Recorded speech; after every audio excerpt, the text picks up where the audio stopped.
What's going on, guys? Rye Flawless here, and I have 30 plus hours in Mario Kart World now. So I want to give my thoughts and reviews on it. So without further ado, let's talk about what's new in the world of Nintendo. Let's start by talking briefly about the Grand Prix, just because everyone kind of gets the idea of what the Grand Prix mode is. And I think that's absolutely exceptional. The way I play the Grand Prix in any Mario Kart game is I try and get 100% on all of them, starting with 50cc, working my way up to the 150cc. And so I already have 100% of the 50 and the 100cc, and I have two 3-star gold trophies in the 150cc. And honestly, just the level design alone is so good. And while we're talking about the Grand Prix, we'll go ahead and talk about the new mechanics, the wall riding, the grinding. It's so much fun. It gives it more that classic Mario platforming feel within a racing game, which makes it so perfect for me. And it also gives it this easy to learn, hard to master type feel to the game. So it really increases the replayability from prior Mario Kart iterations, and also I think over just about any other arcade racer. And before we get into another mode, I kind of want to talk about the maps because the maps are, should I say, the courses are so beautifully designed, especially the new Rainbow Road is probably my favorite racetrack of any racing game ever. It's so good. It's such a beautiful looking course. And I would say not only the most beautiful course in the game, but probably the most fun to play, which in my opinion makes it the best.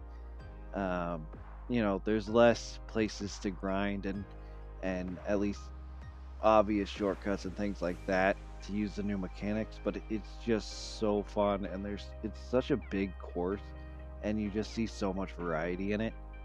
So to me that's just fantastic, and all of the courses overall just represent Mario Kart in such a perfect way. Now let's talk about my favorite online mode that was just added into this game, and that's Knockout Tour. Knockout Tour is essentially a Mario Kart battle royale, and after every course ends that you go through within the Knockout Tour, the bottom four people get knocked out until you have your last four players racing for the finish. And it's so fun. I've only played it online. I haven't played against the CPU, so I don't know how tough it is against the CPU. I would assume it's probably easier than when you play online, but to me it's just the perfect online mode, and it's really gotten me into the online aspects of Mario Kart. I was never really the hugest Mario Kart fan before, and definitely not of the online scene, but Knockout Tour really got me into it. So yeah, I would definitely say check that out if you have the game. And last but not least, I want to talk about the free roam mode, because this is probably the most controversial one, and the one where people are saying maybe it's a little empty, it's a little boring. And I'll be the first person to say that when it was announced, I was worried that it would be very bland, very boring, because I really hoped that, and this was like a pipe dream, that they would add story elements into it, or at least NPCs to give you some missions, and they didn't do that, which I kind of felt like was going to be the case. But honestly, playing it, I don't think it feels empty or bland, especially because if you're trying to just get like the P switches, things like that, especially new to the game before you get a bunch of them, you can just be driving and you'll get one P switch mission, and then where that lands you after you beat it, just keep driving. Within like 2 to 5 minutes, probably not even, you'll see another P switch, you'll be able to do another mission, and so on and so forth. Like, there's always things to do.